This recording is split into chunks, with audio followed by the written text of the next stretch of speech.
ప్రజాస్వామ్య పరిరక్షణకై నాతో నిరాహార దీక్షలో నాకు సంఘీభావంగా విచ్చేసిన మా ఎల్బీనగర్ ఆడపడుచులకి అదేవిధంగా మా కార్యకర్తలందరికీ కూడా పేరు పేరు నమస్కారం తెలియజేస్తూ ఉదయం 7 గంటలకు మేము స్టార్ట్ చేసినాం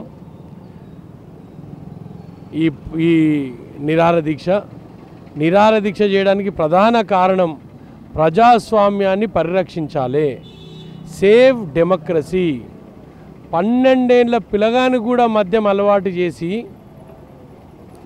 ఎలక్షన్ల కోసం బానిసలుగా మార్చేసిండ్రు 2 పార్టీలు కలిసి.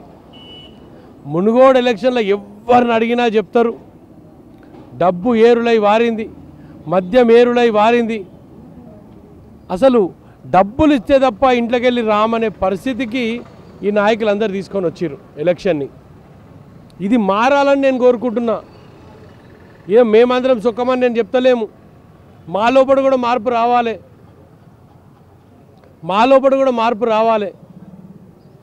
ఎంత దారుణమైన పరిస్థితి అంటే ఓటు వేయడానికి మాకు డబ్బులు రాలేదు, మేము వెయ్యము అనే ఖచ్చితమైన ఆన్సర్ చెప్పాల్సిన పరిస్థితి మునుగోడులో ఏర్పడ్డది.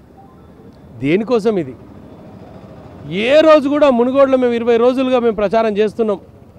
ఏ ఒక్క చోట కూడా మాకు రోడ్డు లేదనో, మాకు ఆసుపత్రి లేదనో, మా పిల్లలకు మా స్కూల్ దూరం ఉందనో ఎక్కడ కూడా దీనిపైన చర్చ జరగలే.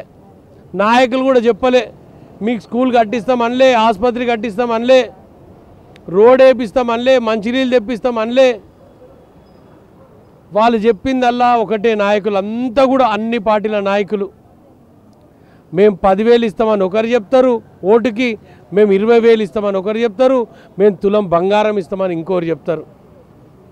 దేనికోసం? ఎటుపోతుంది వ్యవస్థ? అసలు వ్యవస్థల మార్పు రావాలని ఒకటే ఒక ఉద్దేశంతో ఈరోజు నిరాహార దీక్ష కూర్చున్నా. కనీసం ఒక 10 మంది అయినా చేంజ్ అవుతారని నేను అనుకుంటున్నా. చాలా బాధేస్తుంది. ఈరోజు నేను ఎంపీటీసీలను, జెడ్పీటీసీలను, గ్రామ సర్పంచ్లను, వార్డు మెంబర్లు అందరినీ కూడా రిక్వెస్ట్ చేస్తున్నా, బ్రదర్, ఎలక్షన్లు మీ చేతిలో నుంచి వెళ్ళిపోయినాయి. డబ్బులున్నోడు శాసించి ఆ ఊర్లో ఎవరిని పెడితే వాడే గెలుస్తాడు. ఎందుకంటే మీరు ఆ డబ్బులు పెట్టుకోలేరు, మీరు సర్పంచులు కాలేరు. డబ్బులున్నోడే సర్పంచ్ అవుతాడు. మీరు సేవ చేయాలి అనే భావం ఉన్నోడు రాజకీయాల నుంచి వైదొలగాల్సిన అవసరము ఈ 2 పార్టీలు కలిసి సృష్టిస్తున్నాయి.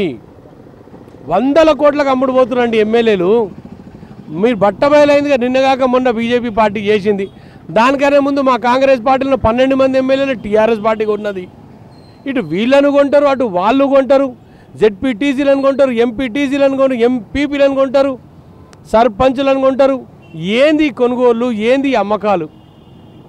కొనుగోలు అమ్మకాలపైన ఒక థీసిస్ రాయాల్సిన అవసరం ఉన్నది. మా పార్టీల నుంచి కూడా నాయకులు అటు ఇటు పోయిరు. వాళ్ళు డాక్టరేట్లు తీసుకున్న నాయకులు ఉన్నారు కొంతమంది. అయితే మరి దేనికి డాక్టరేట్లు తీసుకున్నారు? సమాజానికి ఏం చెప్దాం అనుకుంటున్నారు?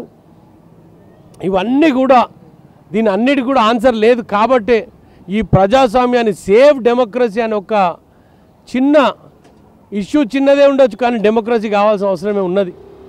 ఈరోజు మునుగోడు ఎలక్షనే చూసుకుంటే నేను నిజంగా చెప్తున్నా, 12 ఏళ్ల పిల్లలకు మందు దాపిర్రు. ప్రజాస్వామ్యంలో ఈ ఓటు అడిగే హక్కు అందరికీ ఉన్నది. మందు దాపి ఓటు అడుగుతుర్రు.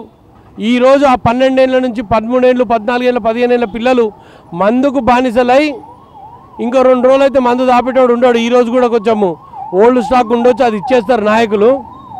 కానీ రేపటి నుంచి ఆ పిల్లలు ఆల్కహాలిక్ విత్డ్రావల్స్ ఉంటాయి. ఆ తల్లిదండ్రులే బాధపడాలి, ఎవ్వరు బాధపడరు. రాజగోపాల్ రెడ్డి బాధపడాడు, కుసుకుంట్ల ప్రభాకర్ రెడ్డి బాధపడాడు, కేసీఆర్ గారు బాధపడరు. బాధపడాల్సిందల్లా ఆ ఇంటి పిల్లల తల్లిదండ్రులే. నేను ఒకటే కోరుకుంటున్నా, దీని నుంచి బయటికి వద్దాం, ప్రజాస్వామ్యాన్ని రక్షించుకుందాం. Thank you. ఈరోజు ఎల్బీనగర్ నియోజకవర్గంలోని లింగోజిగూడ డివిజన్లో లింగోజిగూడ కార్పొరేటర్ దర్పల్లి రాజశేఖర్ గారి ఒకరోజు నిరాహార దీక్ష కార్యక్రమానికి హాజరైనటువంటి ఇంతకుముందుకే మాజీ శాసనసభ్యులు వంశీకృష్ణ గారు, దర్పల్లి రాజశేఖర్ రెడ్డి గారు, అదేవిధంగా కాంగ్రెస్ పార్టీ మహిళా కాంగ్రెస్ నాయకురాలు ప్రతి ఒక్కరూ ఈ నిరాహార దీక్షలో పాల్గొనడం జరిగింది. ఈరోజు నిరాహార దీక్ష చేయడానికి కార్యక్రమం ఏంటంటే ప్రజాస్వామ్యము ధనస్వామ్యంగా మారిపోయింది, ఎలక్షన్లు కలెక్షన్లుగా మారిపోయినటువంటి పరిస్థితి. ఈ ప్రజాస్వామ్యంలో పేద వర్గాల ప్రజలకు న్యాయం జరగడం లేదు. ప్రజాస్వామ్యంలో ఓటేసేటువంటి ఓటర్లు కూడా ఈరోజు డబ్బులు ఇస్తేనే ఓటేస్తామనేటువంటి స్థితికి రావడము ప్రధాన కారణం కేంద్ర రాష్ట్ర ప్రభుత్వాల వైఫల్యమే ఈరోజు ప్రజాస్వామ్యము కూనెగిలిపోయింది. ప్రజాస్వామ్యంలో ప్రశ్నించేటువంటి గొంతుకలు కూడా ఇలా మూగపోయినాయి. డెమోక్రసీ అంటే by the people, for the people, on the people. మరి ఈ by the people, or the people, on the people by లాగా అయిపోయినటువంటి పరిస్థితి మనము ప్రజాస్వామ్యంలో చూస్తూ ఉన్నాం. ప్రజాస్వామ్యంలో ప్రశ్నించే గొంతుకలు ఎప్పుడైతే చచ్చిపోతాయో ధనస్వామ్యం అనేది ప్రజ్వరిల్లుతుంది. ఈరోజు దేశవ్యాప్తంగా రాష్ట్ర వ్యాప్తంగా ఈరోజు నిన్న జరిగినటువంటి మున్గోడు బై ఎలక్షన్లో చూస్తున్నటువంటి పరిస్థితి ఎట్లుందంటే ప్రజలకు డబ్బులు ఇస్తేనే మేము ఓటేస్తున్నటువంటి పరిస్థితి ఈ రాజకీయ నాయకుల పార్టీలు తీసుకొచ్చారు. ఓటు అనేటువంటి ఒక ఆయుధము, ఆ ఆయుధాన్ని కూడా డబ్బు రూపంలోగా మార్చి ప్రతి ఒక్కరికి ఇలా డబ్బులు అలవాటు చేసి మద్యం ఏరులై పారుతున్నప్పటికీ ఇక్కడ మున్గోడు నియోజకవర్గంలో పరిస్థితి మనమందరము టీవీల ద్వారా పేపర్ల ద్వారా చూసాం. గత నెల రోజులుగా నిరంబడంగా 7 మండలాలలో మున్గోడు నియోజకవర్గం 7 మండలాలలో ప్రతి గ్రామంలో ఇలా రాష్ట్ర ప్రభుత్వంలో ఉన్నటువంటి 119 మంది ఎమ్మెల్యేలు, మంత్రులు, ఎమ్మెల్సీలు, శాసనసభ్యులు, జెడ్పీటీసీ, ఎంపీటీసీ, వార్డు మెంబర్తో సహా ఈ దేశంలో ఉన్నటువంటి రాష్ట్రంలో ఉన్నటువంటి 4 కోట్ల ప్రజల ప్రజాస్వామ్యం మొత్తం ఒక మున్గోడు నియోజకవర్గంపైనే కేంద్రీకృతమైనటువంటి విషయాన్ని మనం అందరం చూసాం. మరి రాష్ట్రంలో ఉన్నటువంటి ప్రభుత్వంలో ఉన్నటువంటి ముఖ్యమంత్రి గారు కూడా ఒక మండలానికి ఒక గ్రామాన్ని ఎంచుకోవడము, ఒక గ్రామాన్ని దత్త తీసుకోవడము సిగ్గుచేటనే విషయాన్ని ఆలోచన చేయాలి.